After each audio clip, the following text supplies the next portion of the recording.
What's up, horror fam? You know what time it is? Let's get into this. We're getting into it.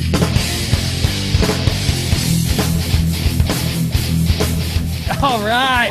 All right. What's going on, everybody? Tonight, we got something really cool going on. We've got a great author on the line with us, Mr. Alex Grass. We're going to get him in here. We're going to pick his brain. We're going to probably, I don't know, turn him off, turn him on. I don't know what we're going to do tonight. Everything. We're doing everything. We're going to talk about his books. We're going to talk about him. He's going to tell us everything about him, including his address, his shoe size. No. We're just kidding.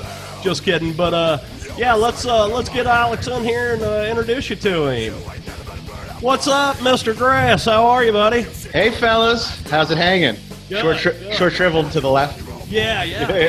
Just a tip. Just the tip, man. Just the tip. The wind comes and just the tip whips. See? Absolutely. You're already fitting in perfectly with our podcast. You're going to be the third member of the show here pretty soon. Yeah. Now, we've been talking with Alex for a few minutes, man. Pretty cool guy. We're going to have a good time tonight. So Yes. Yeah, guys. As we said, Alex is an author. He writes some horror stuff. And he's a horror fan in general. In a metal band, or was in a metal band. That's right. As you all know, that's what we are. So yeah, we originally, Alex, we are having the idea of making this, the name of the show be Heavy Metal Horror. But I found some pages that had... But Ryan told me no. No, I came up with that idea, fucker.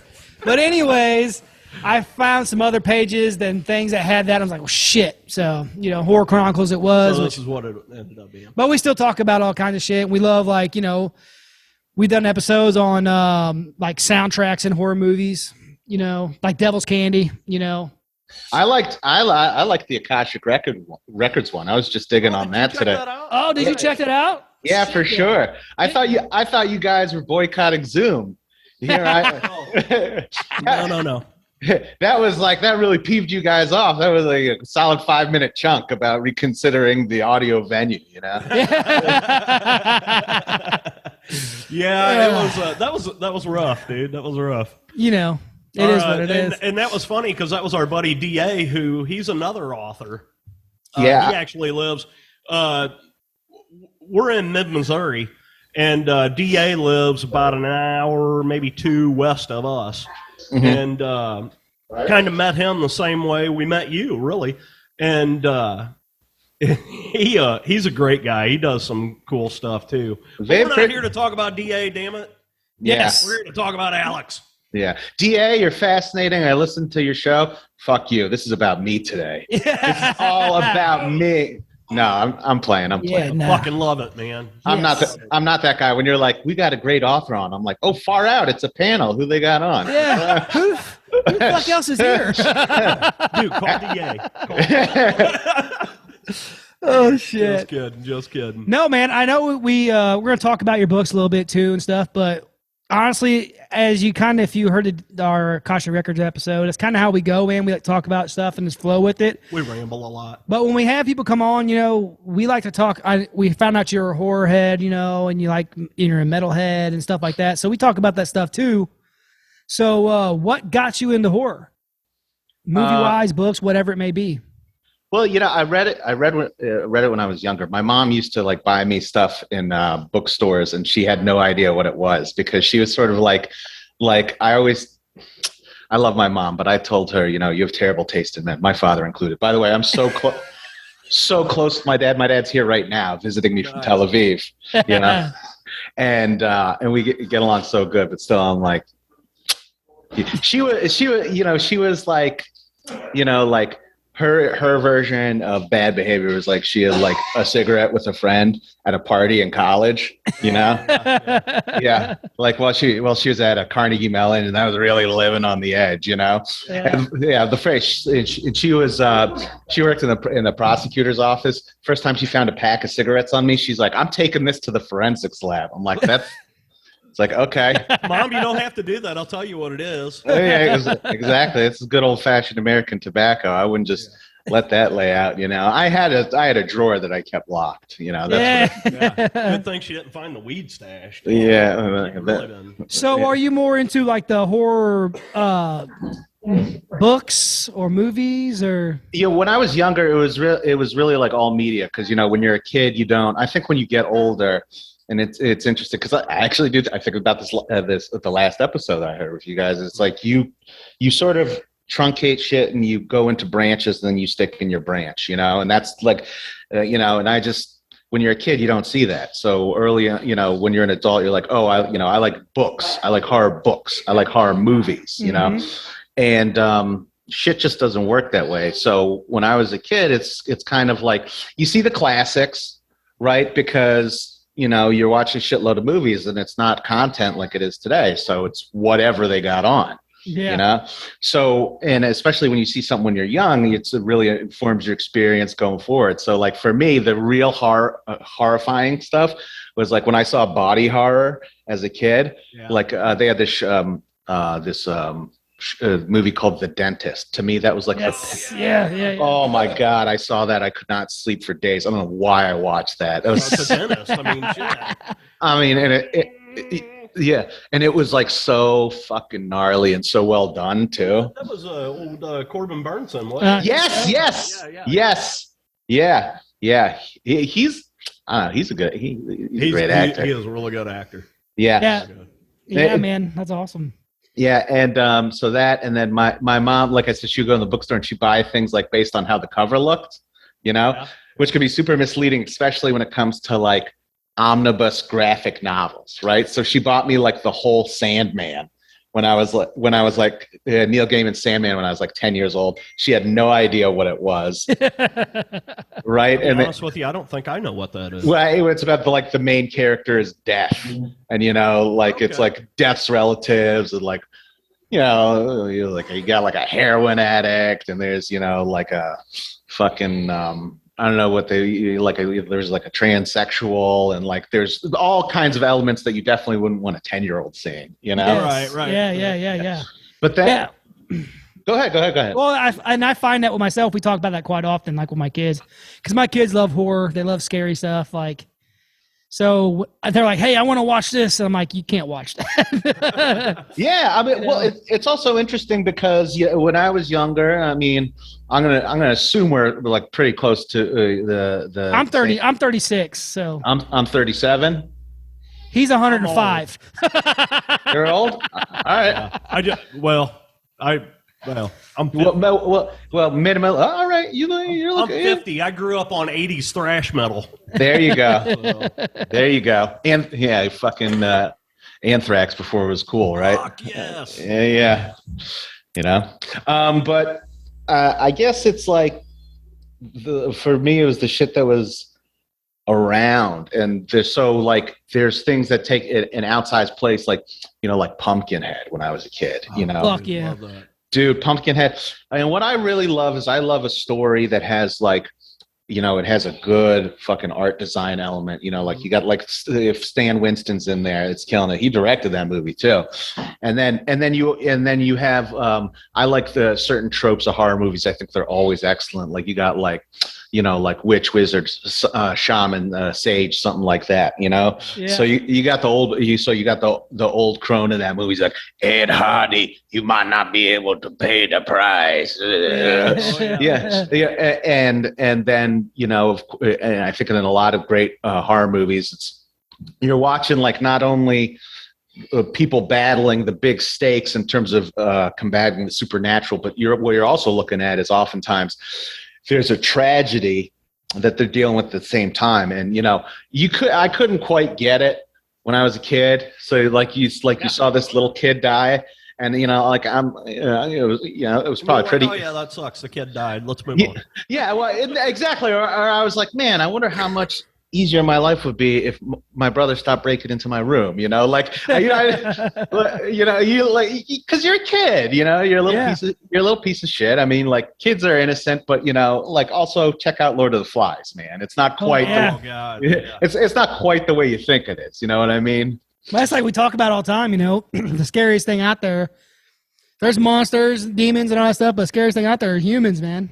Yeah, well, for sure. I mean, the scariest thing out there is the fact of human beings being able to perceive how scary things are. Yeah, you know? yeah. And then they can create it, and then they can, heap upon it and build upon it and raise the stakes in a way that even life, which can, I don't think as a rule universally is cruel, but can be immensely cruel. You can add wickedness and you can add demons to it, and then it's just like, wow, you can bug people out. I mean, imagine like being able to make a movie, and I think it's incredible because I think like to make a movie, all the elements have to be right. You know, it can't just like you have one actor that's off, and you're Amber Heard, and you're taking people out of.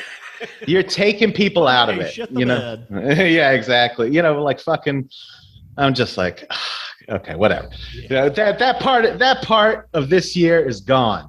All right. And I'm not going to talk about it. I'm not going to talk about how I have like nothing to do during my days now because one of the books is being edited and I can't watch the trial. I would never bring that up here. I'm not. It's just an all-around shitty situation, you know. Yeah, for sure. I won't get into it. I know people, you know, get in their firm positions, but like. Oh, To be honest with you, I never even watched anything to do with it. I want a woman that's an angel in the streets and shits in the sheets. All the news I got from it is all from memes. So that's the only. That's literally the only thing that I.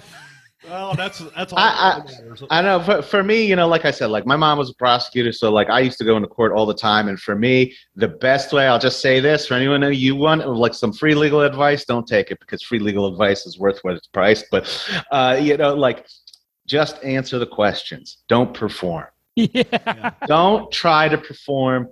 People. One of the most amazing things about human beings is the inborn bullshit detector. Oh, you know? yeah. Yeah, and so like getting back to movies. That's why making movies is so fucking difficult because it has to mirror reality, even when you're talking about things that people have never seen in the world. Yeah. You know? Right. I mean, I understand that, you know, people have, you know, their own thoughts on, you know, like cryptid zoology. They have their own thoughts on, you know, supernaturalism and, you know, like you guys talked about theosophy and like, of course, like the Akashic Records, it's largely, I mean, I'm not you believe what you want to believe, but we're talking about in terms of what we're able to perceive, it's speculative, you know? Mm-hmm. Yeah. You can't print out a piece of paper and say, here's, you know, page infinitum squared of the Akashic Records, right? And so even when you're doing that in fucking movies, you have to make it like it's real. Yeah. People can't be taken out of it. You gotta make it believable. Exactly. And that's why, you know, for me, like some of the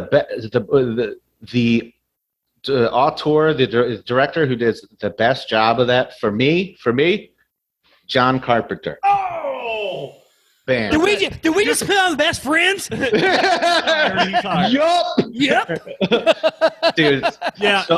So much room for activities. Greatest movie ever made was Halloween 1970. Let him speak his piece on Carpenter because you know absolutely. It's funny you start talking about that and I was going to bring up Carpenter. I was going to be like the way that he makes atmosphere in movies and the way he makes you feel. But go ahead, let you.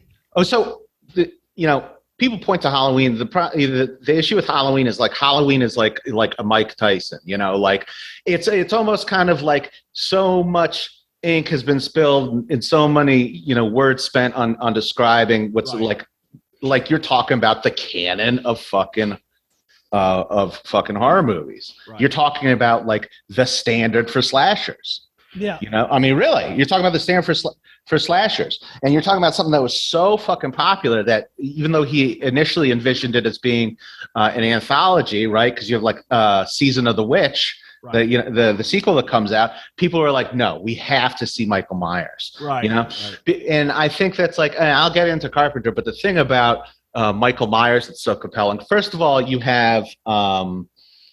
I can't believe I can't remember this guy's name on it any other day. The doctor, Loomis. Oh, Loomis. Donald Pleasance. Thank you, Pleasance. Yeah, Donald Pleasance. He so he provides like that key role. He's like, so I said earlier, like sage, wizard, witch. Okay, but what we're talking about here are archetypes, right?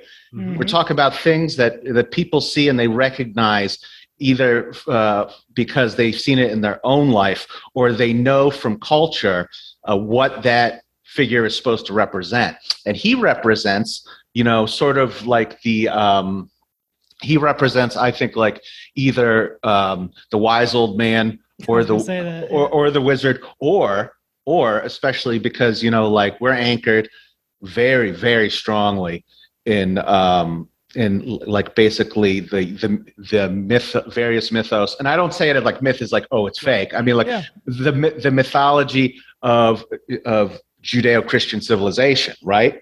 Mm-hmm. And so what we're looking at there is, and I say that because, like, for instance, think about the most prominent monsters. Like the biggest ones have to be spirits and vampires, right? Yeah. And spirits are derived from like the spiritualism of the late 19th century, people wanting to commune. And then like even the things that aren't of our culture are a byproduct of the way the West views other cultures, Yes. So like the idea of the seance, you know what I mean? It's mystical because it's from the East, What are the things that people study? Like it's something that's rooted in like faraway Mesopotamia. So like, and then vampires resemble like the threat to Christian evil, man. Mm-hmm. And I mean, this is not meant.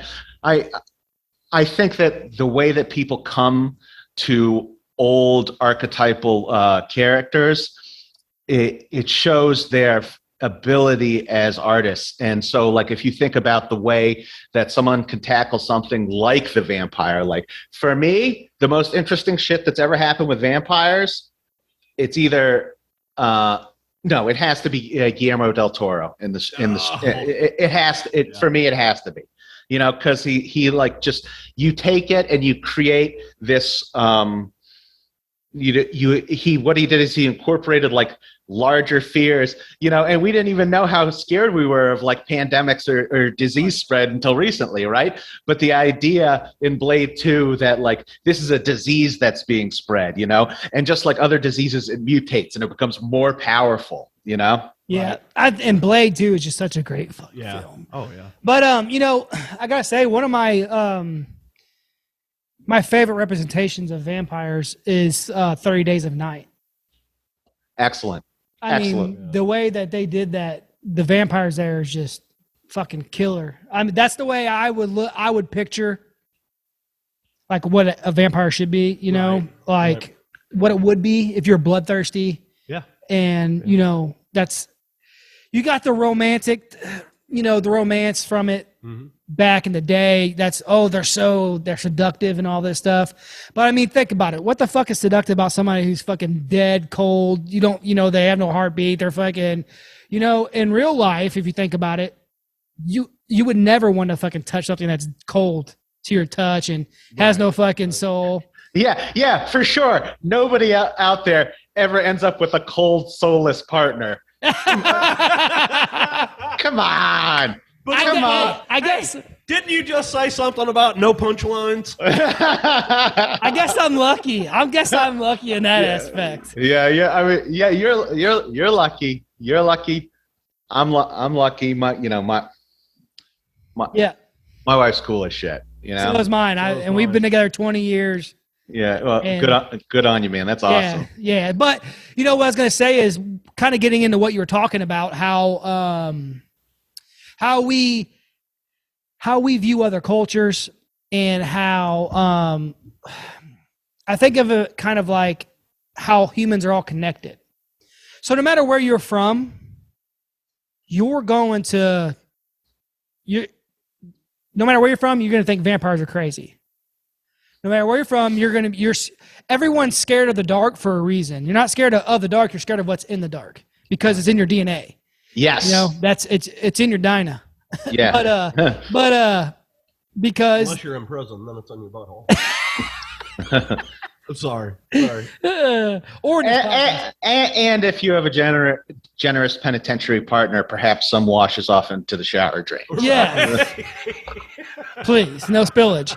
But anyways, I think that it's crazy because you see this a lot, and it's just like, to bring up for instance, like people come together when shit gets real. I could be in a room full of people that I have no fucking clue who they are, never met before in my life. Say I'm at an airport, there's people coming and going all over the place. If someone comes in there, if a Michael Myers character comes in there or something, or someone comes in there doing something, we're gonna connect. Half the people are going to try and get an autograph. Yeah. The other half are going to run. Well, you know what I'm saying? No, if somebody come in there, if I don't want to talk about like this because it's kind of a bad time, but like someone's coming there shooting. If someone come in there to do a shooting, you're going to connect with somebody. If I never met you in my life and someone starts shooting, I'm going to grab your shoulder. I'm going to go get down, let's go. And you're going to go. So we're all connected on a level, and getting back to, being afraid of what's in the dark. That's because that's when your little brother got eaten, was in the dark. That's whenever your mom, whoever got killed in the dark from whatever decided to come out and kill them, leopards, whatever it may be. In the dark. Shot in the dark. Night. But anyways, in the dark. Oh. Well, I mean, there are true horrors in the world that happen that aren't tragedies. They are sheer horror. For instance, I forget the crocodile's name. There's a crocodile that was like eating people all along the fucking, I believe it was the Nile. Certainly it was. It was in Africa.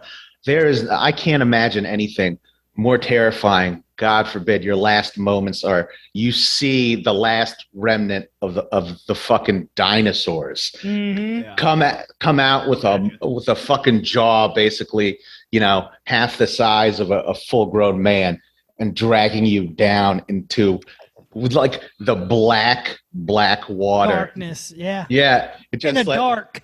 In the fucking dark. In the night. In the night. But I mean, that just happened. That's from The Haunting. And that just happened not too long ago, a few years ago, to a little 3-year-old boy in Florida at Disneyland. Yeah. Gator comes up, grabs a little 3-year-old boy, kills him. I mean, it's like, what the fuck happened to a golfer? Bit his arm off, and he had a wooden hand. Jesus, come on.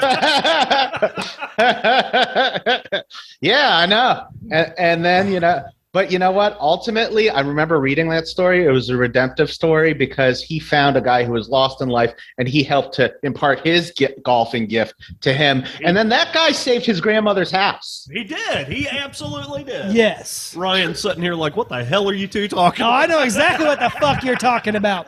True story. Watched that like 3 days ago. True story. I just ran through all the fucking Adam Sandler movies, man. Talking about alligators, hell, there was an alligator in the sewer in New York back in the 70s.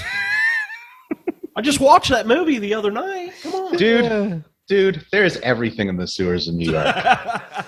Let me tell you something. If like you really want to learn about a city, you go talk to the hobos or the fucking crackheads that live under bridges, all right? And they will tell you some shit. And let me tell you, if even 3% of that is true, there's shit out there that could just be made on fucking True TV that would rival anything that Clive Barker has written. So what you're saying is you need to go to one of my family reunions. No. Shit. No, but I like to talk to people about, so something we talk to people about when they come on usually is, of course, what's your favorite scary movie? Ooh. Favorite horror film or favorite scary movie? We'll say horror film. We'll go horror film. Because if you're asking favorite scary movie, then I have to go with what scares the shit out of me, right? Right. And I would say Changeling with George C. Scott. Oh, dude, I love that film. That movie fucking freaked. So creepy. Oh my god, I was just, I can't. I've watched it 2 times ever. It really bugs me out, man. Yeah.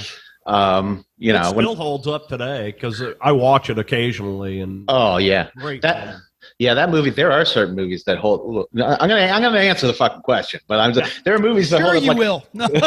I went back and I'm going to invoke my Fifth Amendment horror right and not there are movies that hold up. Like if you watch something that only needed passable effects, like The Mummy with Boris Karloff, I was like, man, it's like the performances are so strong, the tropes are so good. Like you don't think like some of the stuff that came out early basically informed what came out of Hollywood for fucking 80 years, Favorite scary movie, though, favorite horror movie has to be The Thing. Nice. The remake? Carpenter. I liked the prequel. I did, but definitely not. Really?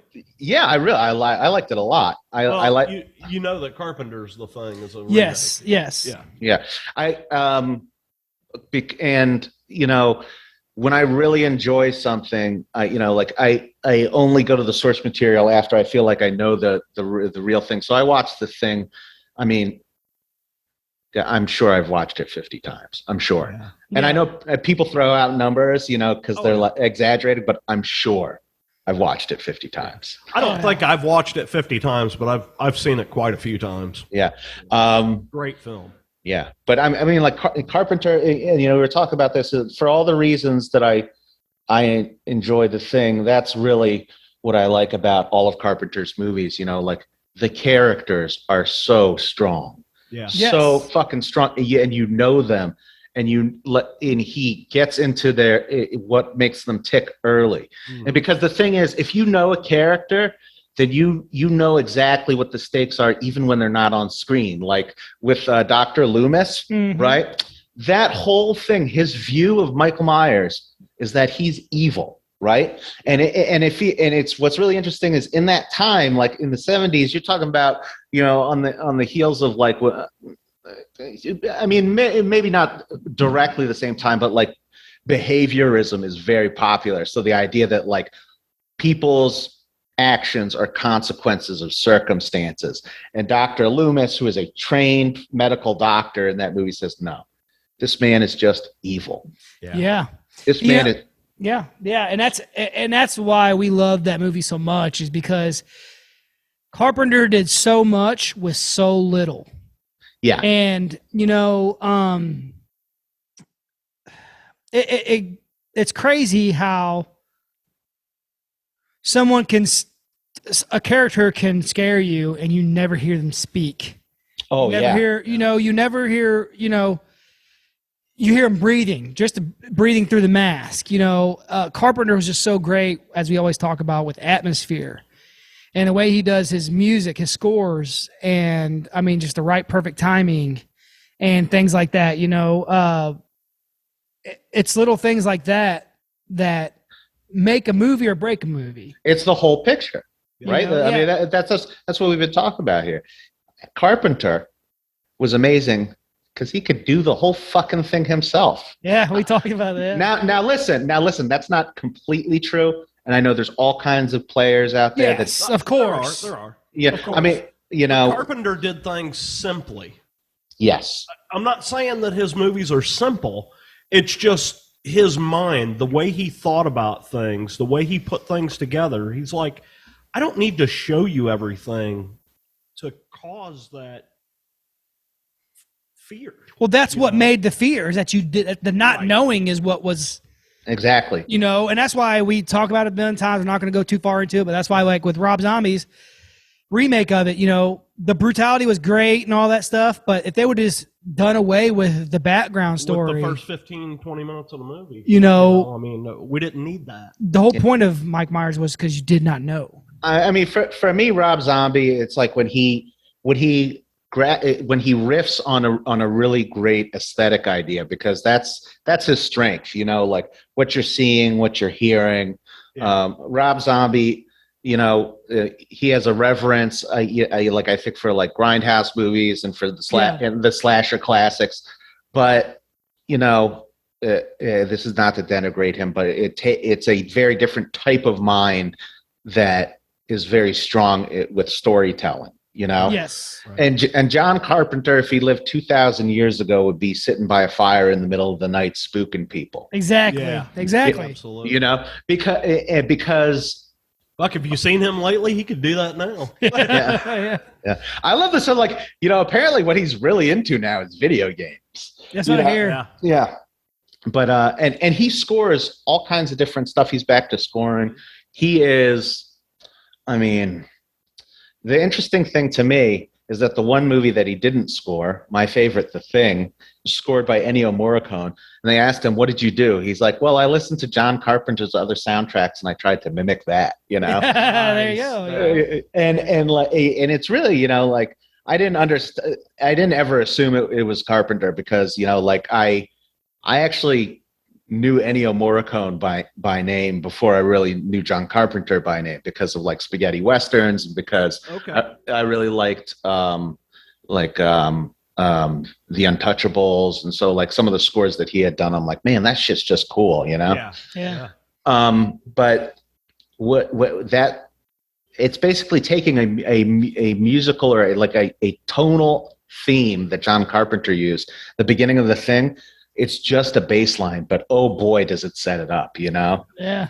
Like that fucking thump, that like heartbeat thump, and then the strings come in just like slow and eerie, and it speaks to what you can do with simplicity, you know? Yeah, man. That's like you know, we talk about that soundtracks and things or just scores. Yeah. And there's some of them that are just iconic, you know, like for me, the Phantasm. Phantasm is like one of my all-time favorite movies, period, ever. And Very, very, very cool. I think I watched all the way through number 5. I've got all of them, and you know, they get a little corny, but you know what, man? I think that storyline is fucking amazing. Yeah. Like They get corny because they're fucking hot as love. how does but you know, I mean, just that theme song alone, or the intro, that music. As soon as I hear that, dude, boom, it like fucking transport me. Hits me right in the chest, back to when I was fucking like 8 years old. Yeah, you know? see, and that's a big thing for us. Like movies and music do that really well. They'll take you back in time, you know, and make you feel like a kid again. Yeah, absolutely. But what's really thrilling is when you hear something new as an adult, and this is incredibly rare, and it touches the same place where you were touched as a kid. Wait. Yeah, I didn't know that was coming.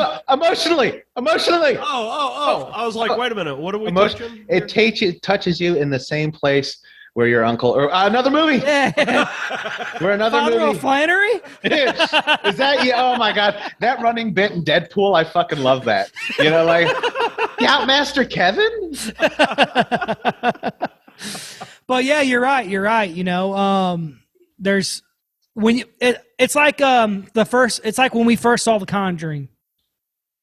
When The Conjuring first came out, you know, we talked about that before, how like James Wan kind of saved horror there for a while because there was nothing going on in horror movies. And then The Conjuring was made. There was, but it was a lot of, you know, we were coming off that whole, you know, we were coming out of the 90s into the 2000s, and we were still doing a lot of like, and I'm not saying this is a bad thing, but we were still doing a lot of screams. Well, Scream by far is what, you know, I Know What You Did Last Night, you know, that type of in between the 80s and like, you know, there's a few in the 90s, but like Scream was that one that was between the time of the Conjuring. I think we talked about it before. Scream is like a highly underrated film. Absolutely. Well, I mean, go ahead. Wes Craven is basically like carrying the flag through 10, 15 years. Yes. You go and rewatch those movies. They're very smart movies. Yeah. You know, absolutely. like the way the characters are like the way they parody the media with Courtney Cox. I mean, he nails it. You know. In the second one, where I would have liked to have nailed that. Yeah. Well, not so much anymore, but you know. It's hard. You know what? Yes. I feel for anyone who goes out to Hollywood when they're young, and you know, you got everything, and then you've made a career, and you can't make a lateral from entertainment, to like being an actuary, So you're stuck in that career, and like maybe your values change, but the worth or the expectations people put on you, they don't change. And so that's why I say, like, for me, I just like, I cannot get behind facial plastic surgery. No, it's so funny you said that, because I swear to God on my life, we watched. Yeah, because at one time I wanted to fuck Mickey Rourke. No, I'm just kidding. We watched the new Scream right here, and we're sitting there, and then that first scene, whenever fucking Courtney Cox turns around, you see her from the back, and then she turns around. I literally was like, "Oh God!" I was like, "What the fuck was that?" I think they're downstairs. Yeah. No, we're hiding in the bushes. But it's my mother. That's my mother-in-law. I love her. She pops in like Kramer from Seinfeld. Like I swear, when she comes through a door, it's gonna like bom bom bom bom.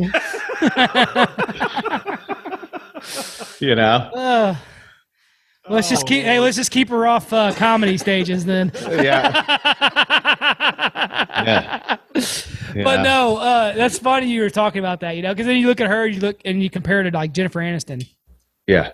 It's crazy. Well, it's also like, this is why it sucks for them, because it's like, where you look at her, I mean, next to like one of the best physically maintained and beautiful women in the world. God, she doesn't even look that good. Well, I compare them because I think of Friends.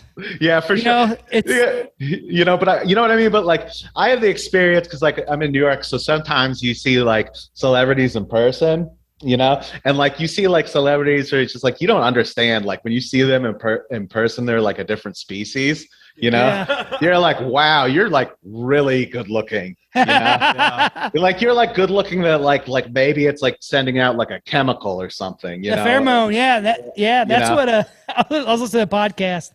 I was in the car the other day and I released my own scent. Yeah. Nobody was impressed. Not even me. No. But no, I was listening to a podcast and they were talking about that, and they said they seen one of the guys seen Kate Beckinsale at a party. Oh my God. And he's like, it was just like, she's like one of the most gorgeous women alive. He was like, what the fuck is that? He's like, there's no way that something is supposed to look that fucking good. Yeah. It's like, it's almost like you see him in person, like fake, not a real being. Yes, you're an alien. Yeah. You're a lizard people. Something wrong. Yeah, exactly. But getting back into like the horror thing, and we can get back into your books too as well. Yeah, so, absolutely. Kind of promote yourself on here. That's what we like to. We will wind up going down a fucking himself, and we're just rambling now. Honestly, I'm happy to. We could save it for the end. Like I like. To me, the reason that I even write is because I'm so passionate about the great stories in horror. To me, it's a travesty that they are not valued the way that like a common drama is. Yes. Yeah. Because you look at, like, to loop back around to The Thing, right? What you're looking at is like basically someone who took an incredible concept from a book, who goes there and then combined it with like canonical fucking actors like Kurt Russell, who's a Carpenter mainstay, and like Keith David. Keith David. Yeah. Like if you don't like Keith David, you get out. Yeah. Yeah. It was. I always think of that. I always say to my wife, I love the Barb Brady line from South Park. It's like, well, you ain't Fiona Apple, and if you ain't Fiona Apple, I don't give a rat's ass. Like, well, you ain't Keith David. Yeah. But that's funny that you would say that. I'm sorry, I'm not trying to cut you off here. Yeah, he does. He does it all. He does it constantly. Can you guys imagine if fucking Kurt Russell would have been in fucking They Live? Oh, dude! Instead of fucking Roddy Piper. No, listen, I love Kurt Russell. But Roddy Piper, I know. Roddy Piper was strong in that. Yes, man. absolutely. Piper was the fucking. But that would have been a totally man different movie with fucking Kurt Russell in it. It would have been totally different. But the thing is like, It's almost like if you watch It's Always Sunny and you see Roddy Piper as the maniac, right? Where he's like, you know, and you understand that like basically what's under the skin, you know, in terms of what he does in performance. You know, like you go back and you and just like it speaks to Carpenter's strengths because like. I forget who said they were going through the script, right? Like maybe a cinematographer or you know, assistant director. And the guy's like, there's 7 blank pages here. And he's like, that's for a fight scene. Yeah. And like the idea like that it's this movie that at first glance, or like if the idea is presented, it wouldn't make sense because like basically like I'm doing a very, very like nuanced but hard-hitting commentary on materialism, on the very specific place that America was in terms of the way that our economics impact culture, or however you want to put it, right? I mean, like there's a million different takes, but without naming what he was doing there, you understand very easily, right? Mm-hmm. Absolutely. Right, very easily, right? You know, like you got your eyes closed, you're a fucking zombie, you know, buy shit, you know? Yeah. It's a profound message, but it's like a pretty simple fucking message, you know. You know, fucking scene in the fucking convenience store. You money, not bad. This one, real ugly. And also that movie has like some of the like, I came here to chew bubble gum and kick ass, and I'm all out of bubble gum. Yeah, absolutely. One of the greatest fucking lines ever. Yeah, exactly. It's so stupid, but it was awesome. You know, and nobody could. I say that nobody could do it like Piper, but if anybody could, it would be Kurt Russell.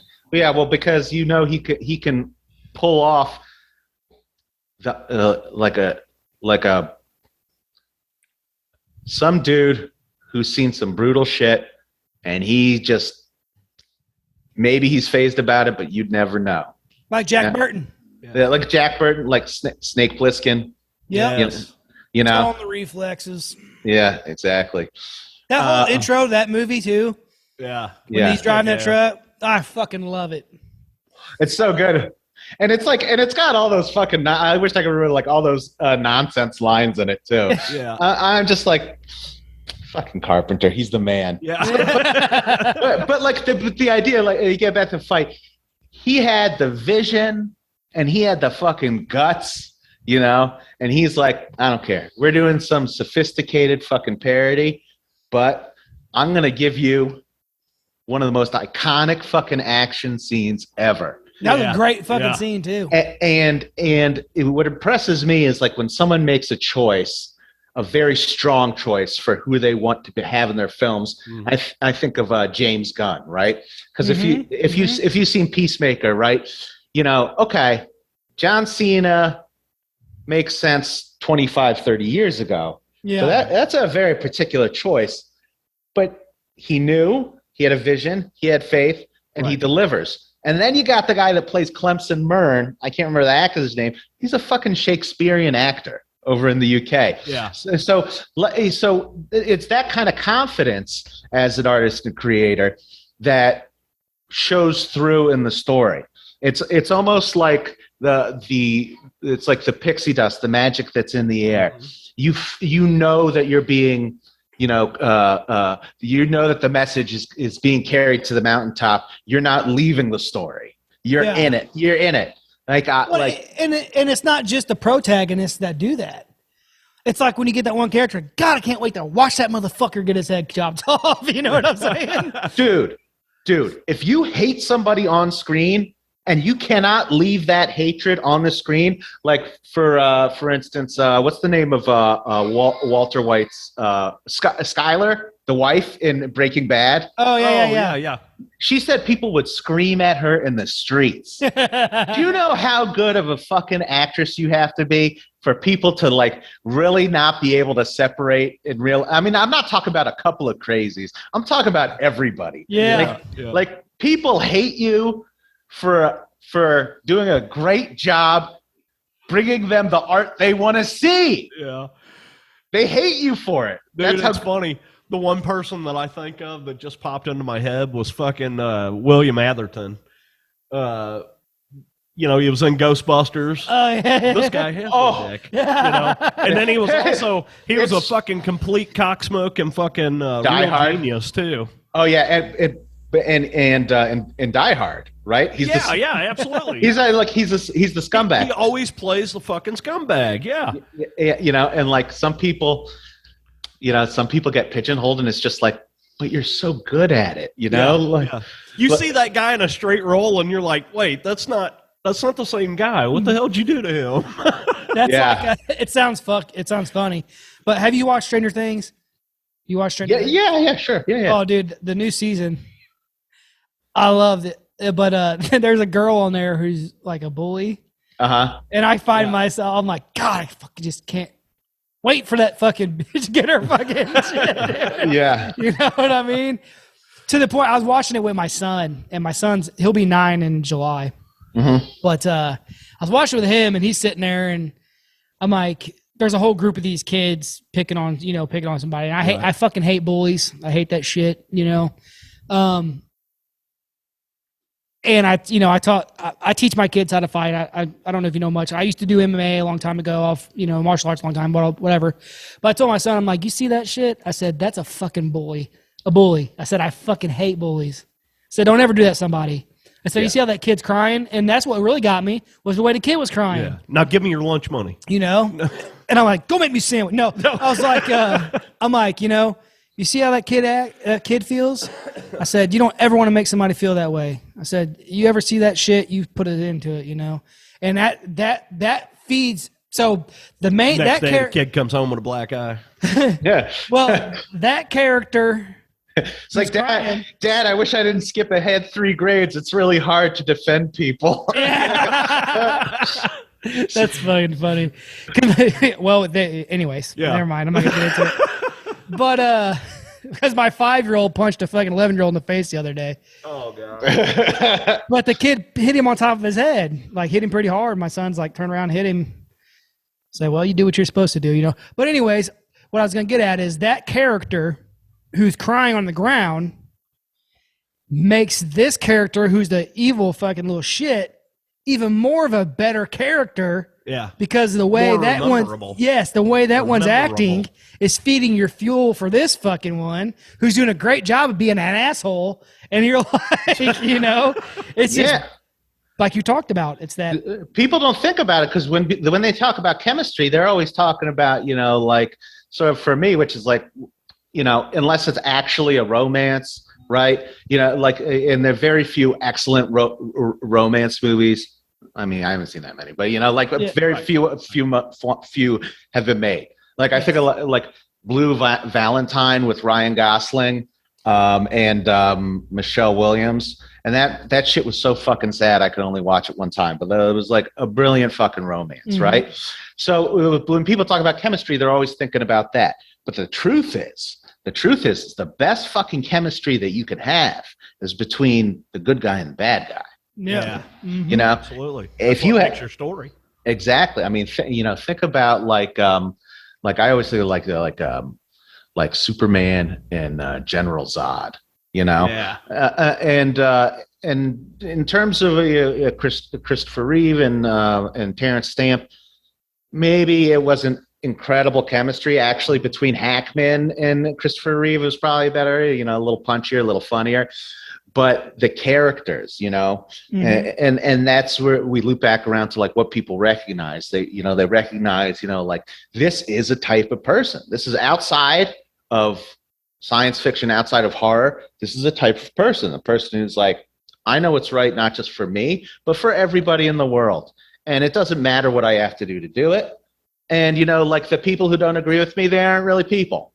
Mm-hmm. So, and this is fundamentally the problem with people like that is you block out basically all the whole river flow of ideas that can come with interacting with someone that you might even find repugnant. Yes. Right. Yeah. And the thing is like what you want to do, and I can't help but think of the fucking Depp trial. He's like, sorry guys, sorry.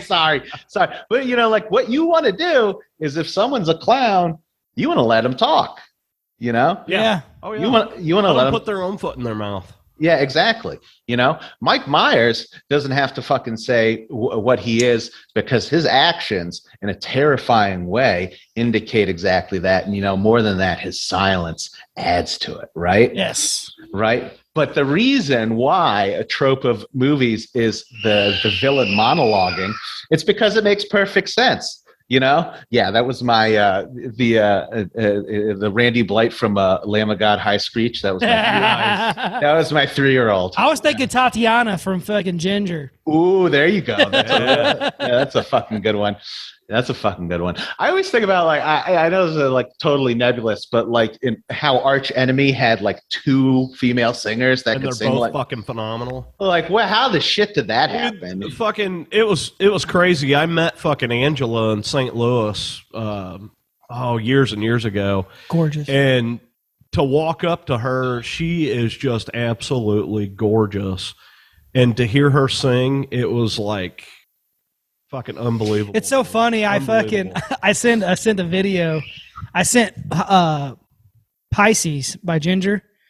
I text JT. I'm like, hey, you ever heard of Ginger? He's like, no. I'm like, check this. No, it wasn't Pisces. That was Pisces. No, because it was a live video. It was from. Oh no, it was Perennial. Perennial. Yeah, you're right. I sent the Perennial live from Vakken. Yeah. And dude, he was like, what the fuck? Yeah. Dude, I immediately went out and bought all their shit and fucking. It was crazy because they last year before last, they started their U.S. tour in St. Louis, Missouri, and I had a buddy of mine. His band was opening up for them. Wow. And I was like, dude, you got to get me a ticket. They were playing in a small club, and he was like, yeah, man, I'll get you tickets. Well, all of a sudden, the fucking show sold out, and none of the bands got any tickets. So I didn't get to see them. So I'm like, fuck, all right, whatever. So they were supposed to tour this year.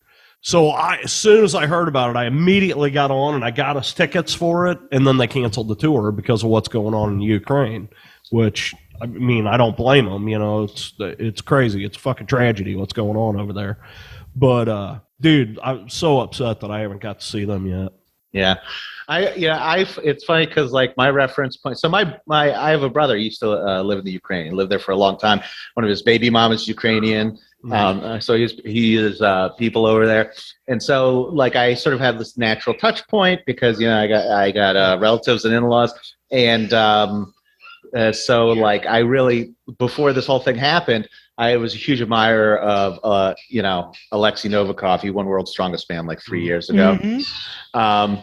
And so I watch his videos and, I love strength sports and yeah, fucking ain't right, man. I constantly fucking work out. But I'm watching his videos and you see him training because Ukraine needs everybody. And he's he's a healthy young man, clearly, Absolutely. And you see him in the fucking flak jacket with the machine gun, and I'm like, man, this is fucking Predator. Can you imagine seeing this guy come at you?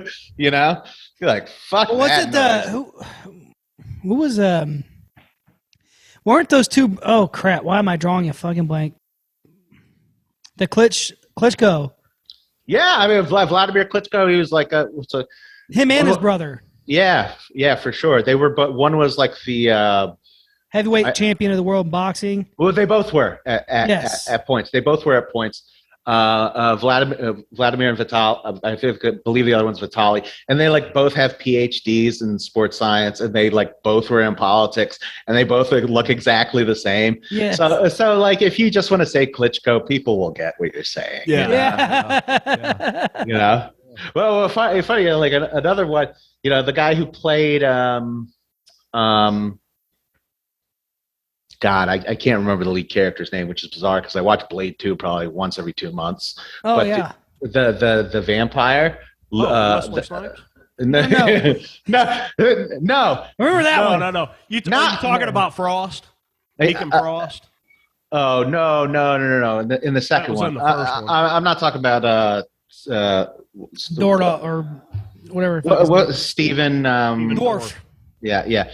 Who was amazing in the third season of True Detective, by the way. Yeah. But dude, he did a show. He was fucking. It was called Sheriff, I think. I will watch it. He was like so fucking. He was so good as like the piece of shit who is also right about his supposedly morally superior partner's own shortfalls. Shortcomings. Thank you. Yeah, he was so great. Sometimes I see an actor or actress like that, and I'm like, well, where was this for like 25 years? Like what have you been doing? Did you like Patricia Arquette? She was like, I thought like her acting was serviceable. That's that's not a nice way of saying something not nice. But she did this show called first. She did Escape from Dannemora about the big prison break up in Little Siberia in New York, and she was like fucking amazing in that. And she did The Act, where she played the mother of the Gypsy Rose character who had the boyfriend online, and they killed the mom who had like Munchausen's by proxy. And I saw that, and I'm like, where the fuck has this shit been your whole career? Right. Like I remember seeing you in Little Nicky, and I didn't even like for an Adam Sandler movie, I thought you were like And she was in Nightmare on Elm Street. Yeah. Yeah, that's right. Yeah, she was good in that. Yeah, she was. And then she did that show Medium for a while. I never watched that, so I can't judge. It wasn't too bad. Yeah. I think, a lot of it, certain roles are just that's your role, and you may only get one, Yeah. Fucking true. You may only get one, but not everybody. You better make it the best fucking one you can. Like Robert Englund. Uh-huh. Now he's a great actor because I've seen him in a shit ton of stuff. He's a great actor, but I mean, you will never, ever be able to replace him as Freddy Krueger. No. Ever. And the dude that they got, that dude who's from Mississippi, he's that. I forget his name, but he was. Yeah. Was it? I'll say like. Doesn't matter. Haley or something like that. Something like that. Yeah. He's awesome. Yes. As fucking Rorschach. Yeah, exactly. Dude, he's the fucking man. Yeah. And like when they did the reveal and I saw what actor it was, I'm like, Jackie Earle Haley. That's what. There you go. Yeah, Jackie Earle. It was just like he was so good. And let me tell you, if he can't pull off Freddy Krueger any better, then give up. Yeah. Yeah, you just can't. Well, and I think a lot of that was, for us, we're so used to Robert Englund playing that part that it's. Well, what happened was it's like when they replaced Brad,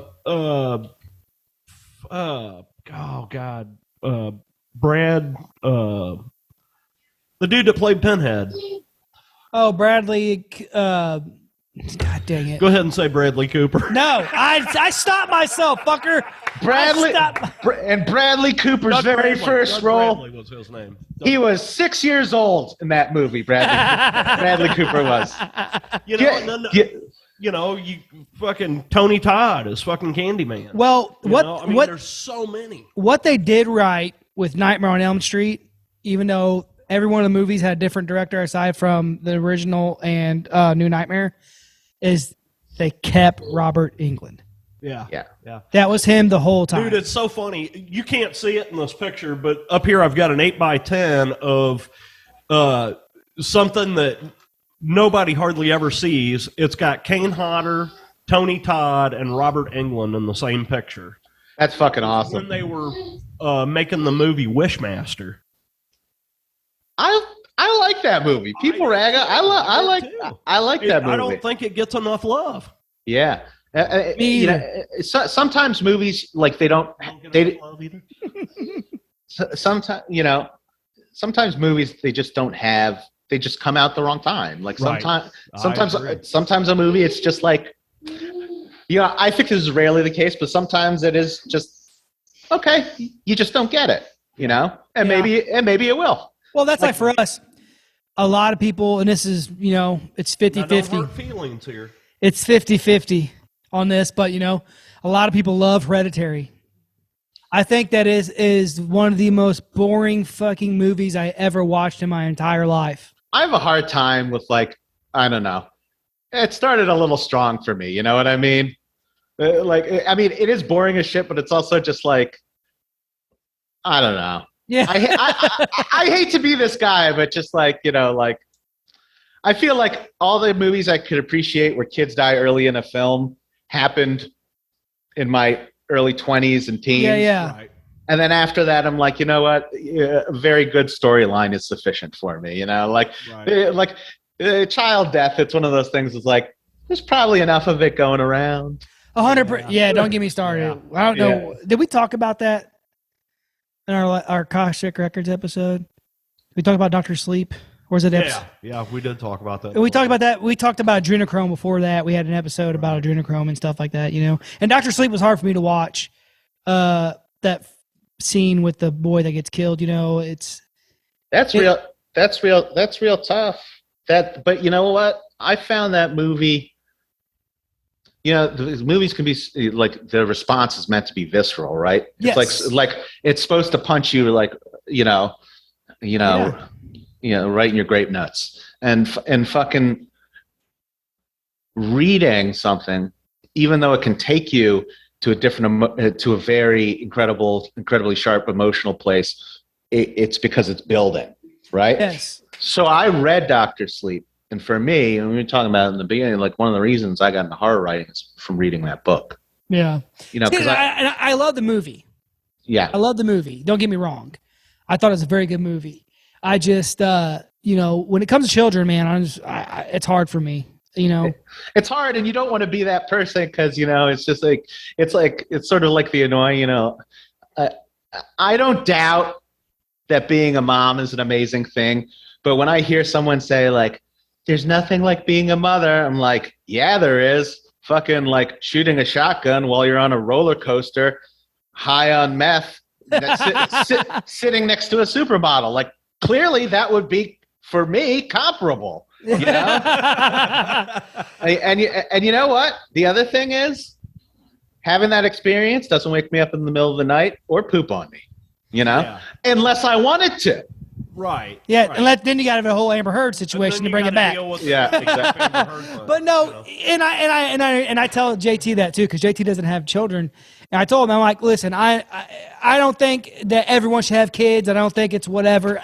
Honestly, no, that's not how he says it to me. He's like, motherfucker, you definitely don't need to have kids. Hey, what I was gonna say is, fuck a kid up. Some people don't need to have kids. Is what I said. There's a lot of people who have children who don't need them. But what I was gonna say is, for me. Go ahead. All right. I'm just going to say, you told me you were 50. It was surprising to me. Okay. Don't have kids. Yeah. Especially now. Yeah, exactly. You want to keep what little energy you have left. Yeah.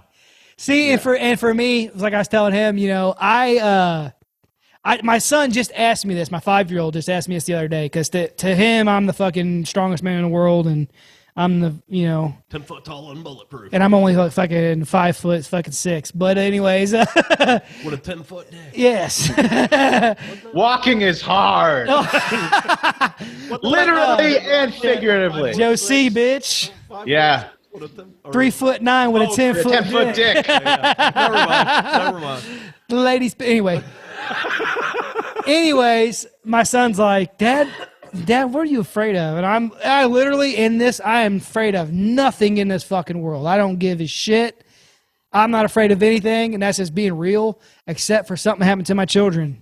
That's the scariest thing to me. That's it. That is the scariest fucking thing in the world. A lot of my friends tell me that, because all of my friends have kids, and they're all like, once you have a kid, you don't matter anymore. It's all about the kids. And I'm like, well, fuck that. You do matter. But that's not right. Like he was just saying, you do matter because also you have to take care. Like I take care of myself. I go to the gym every day. I take care of myself physically. Being on a roller coaster with a supermodel and a shotgun. That's what I'm saying, That I could do without the meth. But but if it's part of the fucking thing, whatever. Don't you knock it before you rock it, all right? You got don't be closed-minded. But what I'm saying is, I'm just saying, if that's what it takes to be on the roller coaster with the supermodel, Okay. So how do you think we keep interrupting. How do you think she stays skinny? That's all I'm saying. coca. Yeah. Long nights. But when you talk about fear and things that scare you, if you're talking earlier about scary movies or horror movies. Scary to me is when I see shit happen to a child, mine or not mine. I don't care what it is. Yeah. To me, like we watched the remake of It when it first came out. Oh, dude, that was cringeworthy. We went to theater and watched it, right? And I just had my first kid, like he was the same age as Georgie in the movie, So I'm talking to Jay. We're sitting there watching. I'm like, I'm like, okay, we'll see what they do with this. And when they show that fucking kid get his arm bit off, and he turns around, and he like goes like this, and his arm's gone. He's screaming bloody murder for his brother. I literally looked at JT. I was like, I don't fucking know if I can do this. See, that's I remember in the first one. Did that happen? No, not at all. I didn't think so. That's interesting to me because I can watch that movie time and again, and the view that I have is because I'm the oldest of 4 brothers. Mm-hmm. I'm watching that scene completely as like an older brother, Now we get it. He was the one beating the ass. Yeah. Well, a long time ago. Well, I got 2 brothers that make me look like fucking shrimp cocktail. So imagine, Yeah. But it's. Well, you're right about that because it's funny because I let my oldest son watch that. My kids love horror; they fucking love it. They love scary movies and all that shit. Yeah. So me and my son was watching that. My oldest son, and he seen that, and he kind of got worked up a little bit. And I'm like, what's up? And he's like, I'm like, see, now what would you think? Something like that happened to your little brother? I said that's why you always got to be there for your brother. Always try to teach him life lessons. I don't hide nothing from my kids either. We see a crackhead run down the street, and they're like, "Dad," he's like, "Dad, what's that guy's problem?" I'm like, "That's fucking drugs, dude. Stay away from them. That's what drugs do to you, okay?" Yeah. Dad, what's that guy's problem? Well, I guess it probably starts with where it's like that he needs to have something to eat, and that he hasn't had something to eat for a long time. And because he's so upset about that, he's eating his face. It's like, yeah, exactly. And he's so upset with that he thinks that now because he can't eat, he thinks he's a sandwich. and now he thinks he's a hubcap, and now he thinks he's a very, very angry cat. That doesn't make sense. Son, that's what I'm saying to you. That's what I'm trying to tell you, bro. That's what I'm trying to tell you. Yeah, drugs are bad, okay? Okay. Yeah. But when it comes to scary stuff, for me, it's funny because we talk about horror. We love horror. Everything: movies, books, stories, just whatever, paranormal stuff. Don't listen to him. We don't fucking read. No.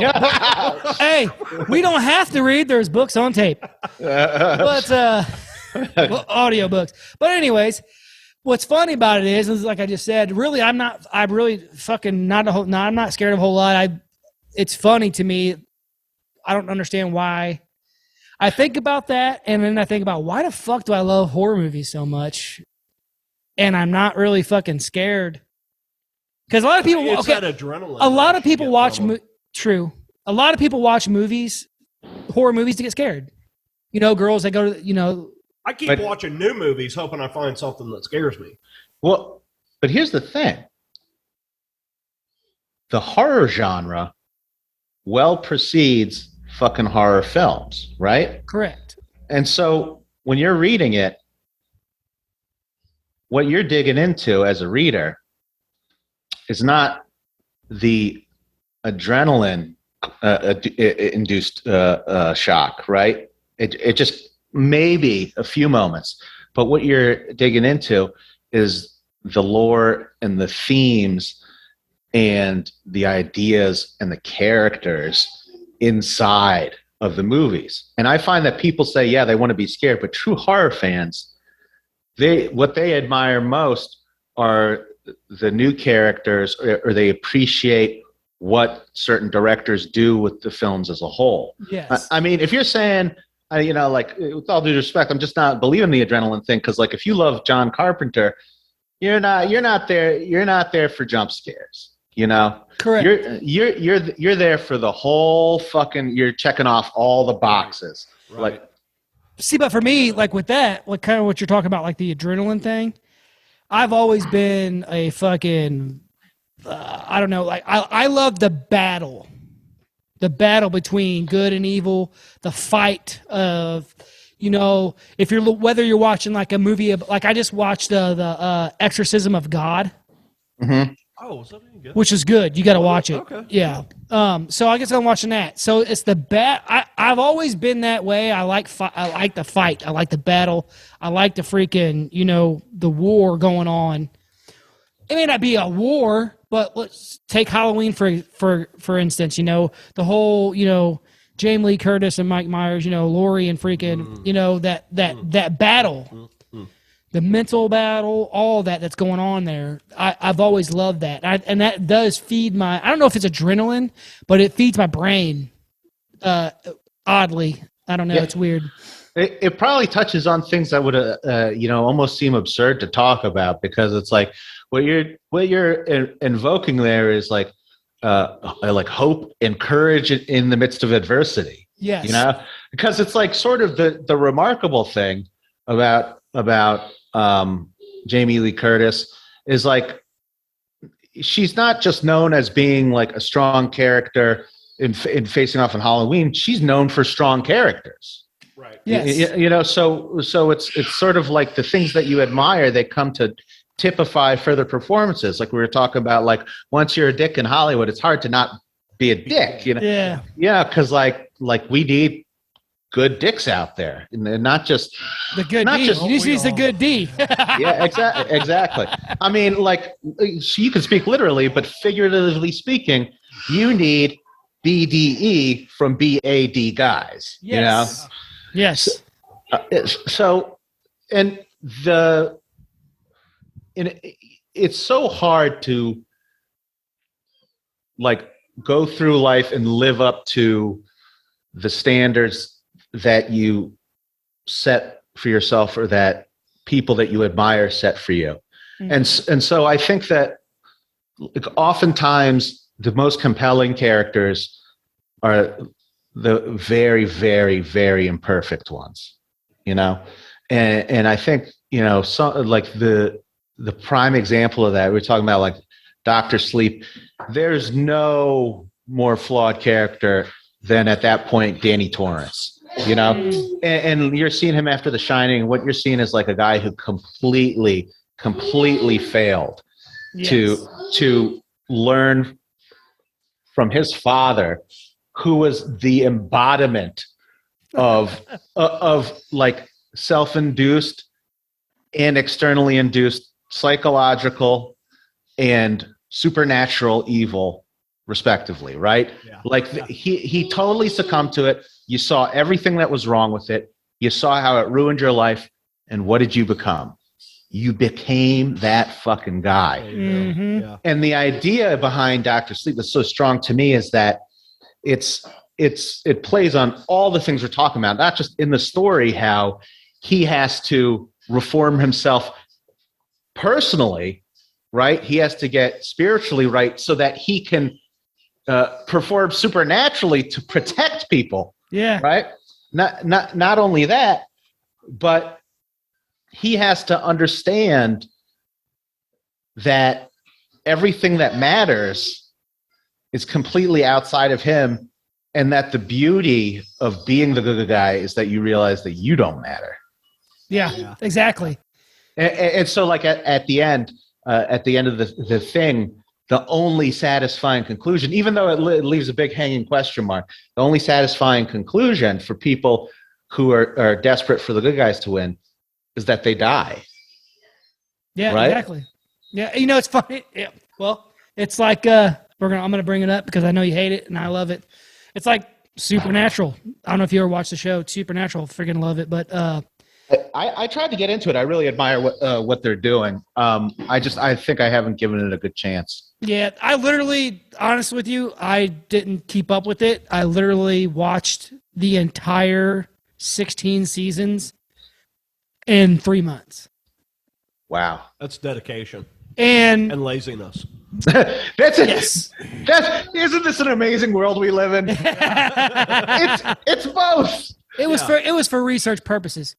But for years, like people would tell me, like, some of we call them horror fam, or some of our followers, listeners, we call them horror fam. Some of our horror fam, like, hey, you need to watch Supernatural. I can't believe you haven't seen it. It's right up your alley. And I'm like, yeah, it's because it's mainly girls. Like, I'm sure it's because there's guys on there you think are hot, blah blah. But then I watched the first episode, and I was like, fuck, now I got to watch this whole thing because it was right up my alley. And then, what I was gonna say is, you realize throughout the whole show that they're realizing that in the end, it's about you basically sacrificing yourself for the best, which is the way that I feel, about my kids. That's just what it is. What it is. That's how it is. Like my life, I do my best to take care of myself. I still have fun. I do my show with you.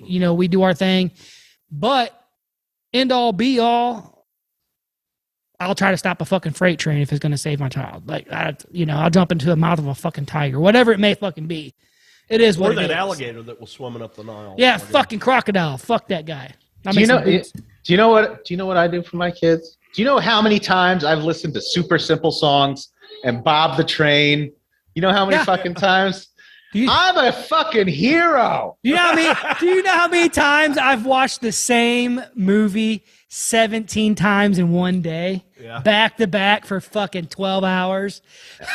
It's like at least you're on to movies. My youngest likes to watch numbers recited in foreign languages. I'm just like, what the fuck is this? And some of the stuff from other countries is like, I swear it's like fucking subliminal psychological warfare. Oh, there's a lot of that going on. I can't let my kids watch certain things. I'm like, what are you watching here? Because I catch it. I'll be cleaning the house or something, and I hear something. I'm like, what the fuck are they watching? I go in there. Yeah. And what you're seeing on the screen is not what the fuck you're hearing. It's like, what the fuck? It's weird. But I think if you think about all of those heroic actions, the characters are doing things that are not just difficult, but if you're familiar with any of these people in real life, and these are, like I consider the drunk a fucking archetype, Yeah. Yes. Yeah. Do you know what it takes to be a drunk and then not be a drunk? It takes some fucking a friend of Bill. Yeah, me too.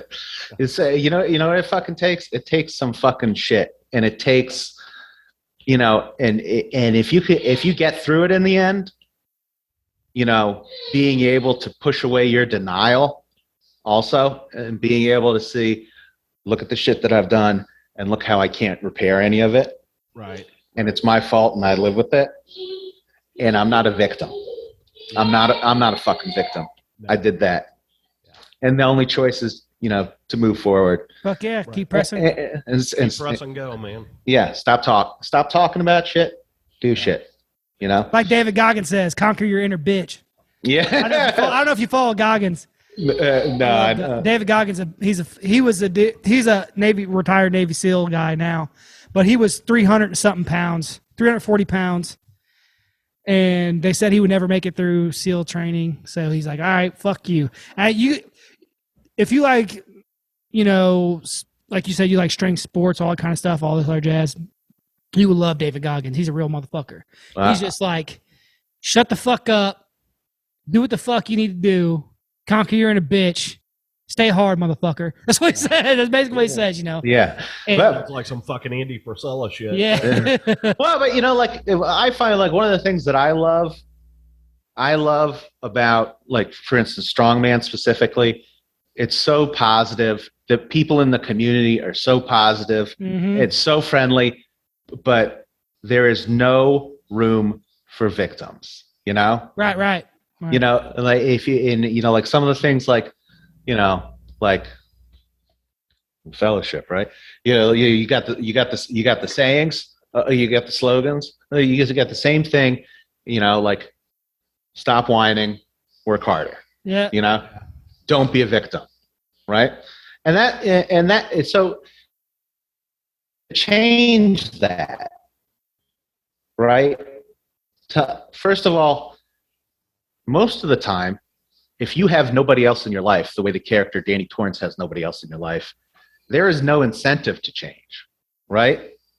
And so he's the hero, not just because he makes the change, but because we see we see the noble person who doesn't need the accolades emerge. He's not just amazing when he's battling the true knot. He's amazing when he understands, wow, I can use this thing that I hate to help people depart peacefully from the world. Mm-hmm. Yeah. And to me, that's what Stephen King does so excellently. He pulls at your heartstrings and he shows the complicated picture of people, none of us being saints, who, even though after their whole life, the judgment might still be that they were not a good person, but they know goodness and they can do good things. Mm-hmm. And horror, to me, frames those stories. For the most part, I think great horror better than any other genre. Yes. I think when you watch like what Mike Flanagan's doing now, it's unbelievable to me. Right. Unbelievable. Like Midnight Mass. Yeah. Like he basically took a Henry James story, Turn of the Screw, and he made and like I understand that people like love Henry James. To me, I read that story and it was just like unbelievably boring to me. And people love reading it because they're like, it's so ambiguous. So I'm like, yeah, I know. Like ambiguous is like another way of saying it's like it's nothing. Like nothing's going on. It's like something might happen. I also have like my wife and my family recognize the way to get me to do something is to tell me not to do it.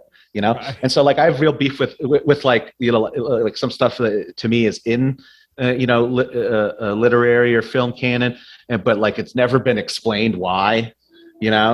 And so like I know I drive some people nuts, but like when people are like, it's like the first time I heard the Beatles, I'm like, what, you felt like you had to have a fucking diarrhea shit, Like and then I don't know why people are like they're like religious about the Beatles, so that drives people nuts. Oh yeah. Or like Catcher in the Rye, I'm like, dude, bitches for like it's like. I don't know. I never talk this way anymore, but I'm just saying, I don't know, like story about a bitch written by a bitch. What can I say? Yeah. It is what it fucking is. Yeah. And I'm with you on that. So, but everybody's got, like they always say, opinions are like assholes. Everybody's got one. And they do all stink. Yeah. Yes. Everything I say is fucking bullshit. I'm sorry. Sometimes I just like I go back and reread something, because like it's reference, because like maybe I'm considering a sequel that never happens, but I reread it and I'm like, man, what fucking dog shit is this? But then again, but then again. You're not making it for you. Like John Carpenter said, like, I can't go back and watch my movies. All I can see is my mistakes. And I'm just like, well, fucking, you're wrong. Yeah. Right. You're wrong, John But Carpenter. we're on the outside looking in, Yeah. So we know how great he is. Yeah, exactly. Fucking stop talking, John Carpenter. Well, that's why, and then that's why he's so great. Yeah. Yeah, that's true. Because he can see. He knows what he in his eyes, he didn't reach his peak on a lot of things, Well, there's a lot to be said about, like coming out and like we were talking about, like just you missed your era. You're born in the wrong fucking era. Like these days, you got fucking Blumhouse and you got content everywhere. If you want to make a horror movie, you can make a horror movie. Yeah. Mm-hmm. Yeah. And if you're a guy like John Carpenter who can make in a positive way, a mountain out of a molehill, this is your time, But the thing is like there's there's an expiration date on doing that kind of insane work. And just when you're at the end, when you're, like I've seen recent interviews with him. He's a chill guy. He's got his shit set up. He's enjoying life. I just don't think when you're at that point in your life, when you're the wise man, you can go and be Conan, turn in the wheel of pain mindlessly for 24 hours a day for 10 years. That's just not there anymore. Yeah, there's no way Carpenter could go back and work on a schedule and do something like even something like Halloween. Yeah, I mean, he couldn't go back and do that again. I mean, a lot of things like you talked about before, they come out at a certain time. And at that time in that era, that's what made hit. That's what, just like Texas Chainsaw Massacre.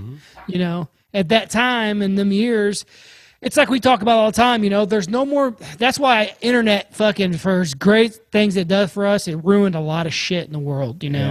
There's no more mystery. It's like if you wanted to check something out, you had to go look it up. You had to go somewhere. You had to go to the library. You had to go fucking. You guys remember what a library is? Yeah, you had to dig for shit. You had to look. Now it's like my fucking 9-year-old would be like, "Just Google it, Dad." He doesn't have a phone, so I don't let him. He doesn't have a phone or anything yet. But so if he wants to look something up, I'd be like, "Dad, Google this." I'm like, "The fuck." I'm like, "No, go look this shit up somewhere." He's like, "What the fuck's a library?" That's where they keep Alex's books. Which are you trying to say raspberry? Like what? Raspberry. But no, let's get into your books, Sarah. That way we can at least come on here and talk about some stuff instead of just talking about Ryan all night. I don't know. We did get. I mean, listen. Yeah, I'm very happy about my books. I suggest you go out and read them. I'll give you a little snippet at the end. I still did not get to Prince of Darkness, with John. So go ahead, go for it. Okay, that's what we're here for.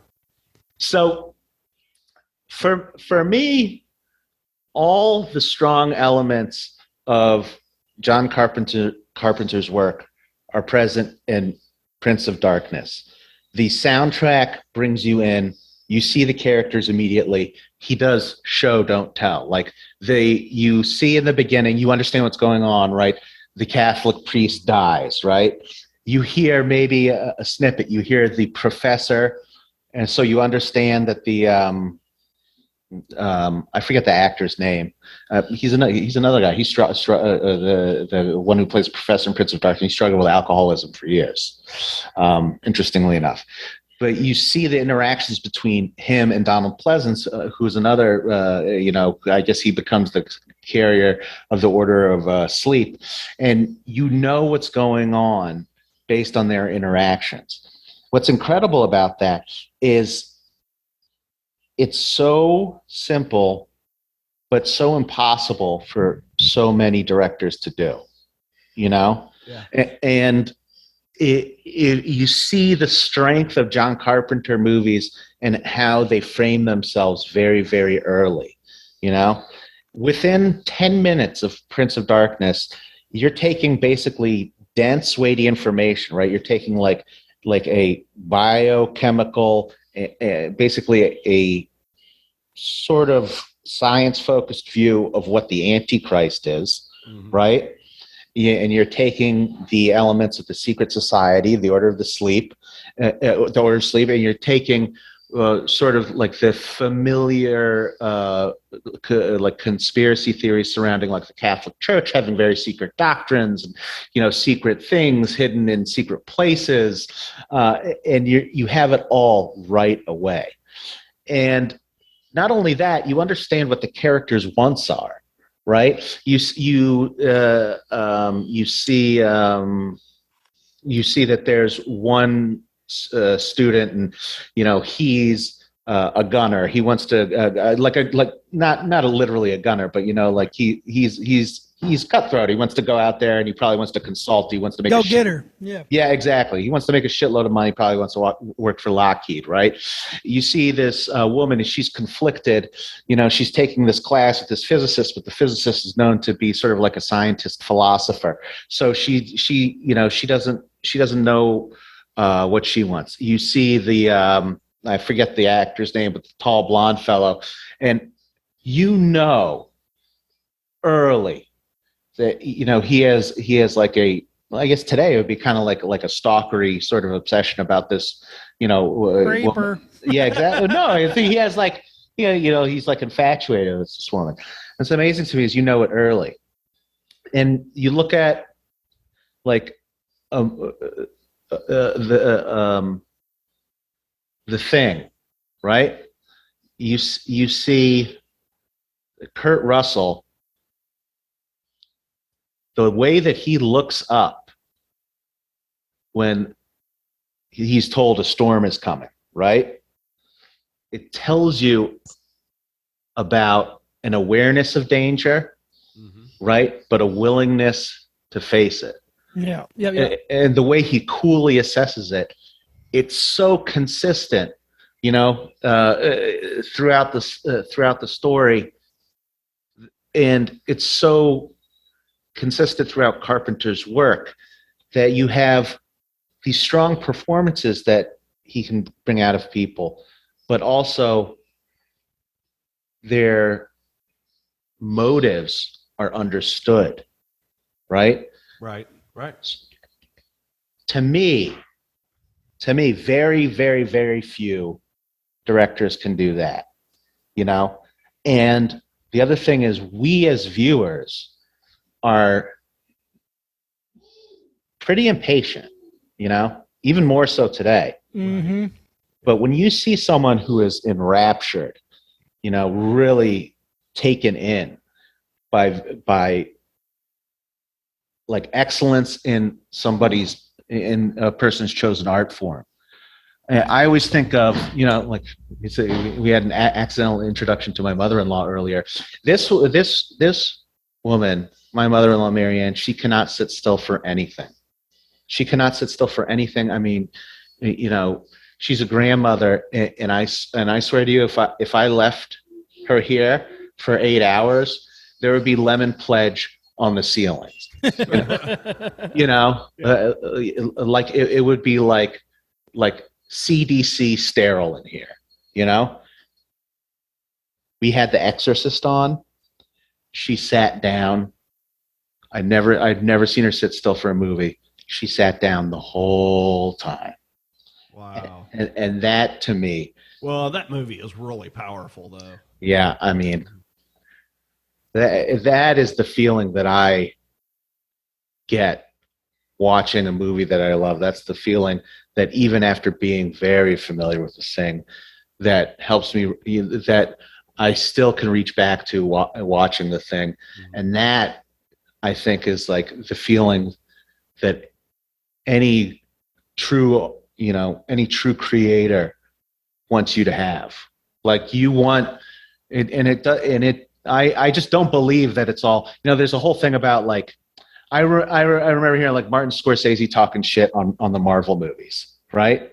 And I heard that. I'm like, like, first of all, fuck you, you made all your money exploiting your own people and like in pretty like nasty caricatures, but also like everybody who's working on those movies, I can guarantee you 80% of them are comic book nerds, and those stories are fucking meaningful to them. Yeah. It touches their soul.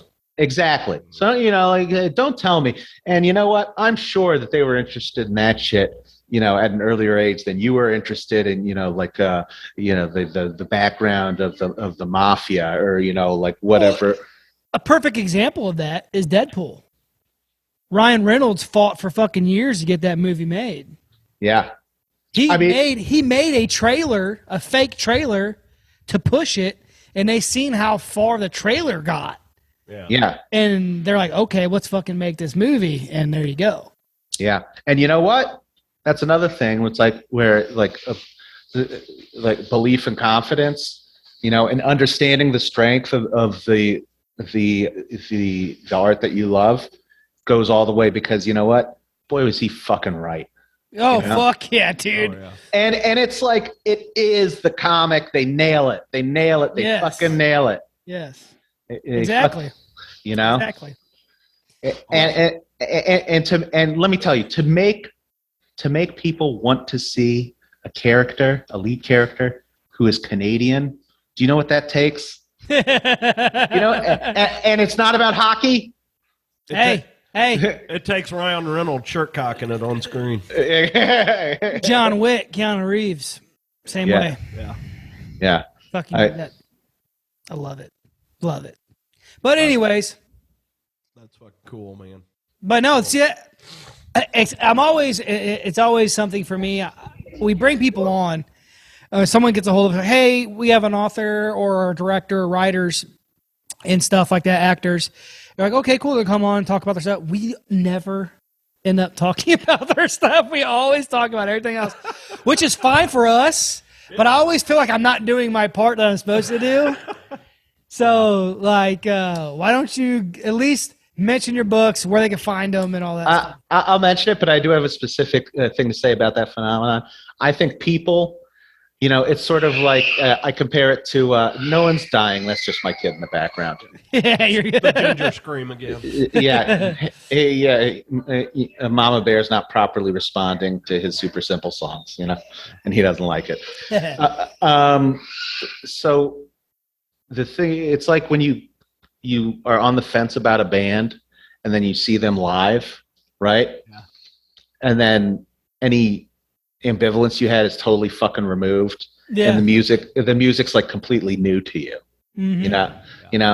Like or you go and see them and think, God, this fucking band really does suck. Yeah. I've been there. It's like, wow, I was totally right. These guys very often, but these guys blow. Yeah. Hard. Yeah. Real hard. Real hard. And they're not even good at it. It's like a bad blow. Yeah. It's like a very the whole time. They're like okay. Teeth the whole time. Teeth the whole time. A bad blow. Like the fucking dentures came right off on. Yeah. But when I hear someone fucking Sid Haig's fucking blicky teeth. or like you got like a shitty crown put in. And it just comes off and it just looks like a corn kernel on a carrot, Yeah. I mean, like it's the seniors know what I'm talking about. There's where STDs in senior centers, and then they're in the fucking clap clinics. I mean, come on. You gotta love it when grandma's telling you all you kids do is want to have sex and fool around, and she's got like 13 kids. Yeah, well, it's like I love the line from The Wedding Singer. Like I forget what the exact numbers, but the grandma on that story, she's like, "I slept with 6 men. That would be like 200 today." Yeah. I gotta love it. Yeah. But anyways, why don't you mention your books, where they can find you and everything? That way we at least do that. All right. Latest book is A Boy's Hammer. I guess if you like Thor and Terminator 2, done with a little bit of a literary flourish, you'd like that. You can find all my shit on Amazon. You just type in Alex Grass and press enter. And then depending on your Wi-Fi speed, it will appear. And then what you want to do is you want to scroll down until you see the picture of the book. And click on that. And then you click to a link. That will take you to... Make sure you hit that buy now button. Yeah, exactly. Hey, listen, they're reasonably priced. I got real good feedback on them. People seem to really enjoy them. And there's, I got to tell you, plenty of dick and shit jokes in there. Nice. But just like this podcast. But I would say, you know what? Read the reviews, because if you like highbrow shit, it's in there for you too. Awesome. Yeah. And what can I say? Just generally, if you're listening to this, you're a fan of horror, keep being a fan, go out, find new things, watch new things, read new things, celebrate it, because while it's true we can love the shit that we saw and we read in our youth, it's just I think an amazing time to be a horror fan. Fuck yeah. Awesome, man. Well, we'll say our goodbyes after we get done doing this, but guys, thanks Horror Fan for listening. It was a great show. We love you guys as always. Thank you for support. But more importantly, as always, until next time, keep it creepy.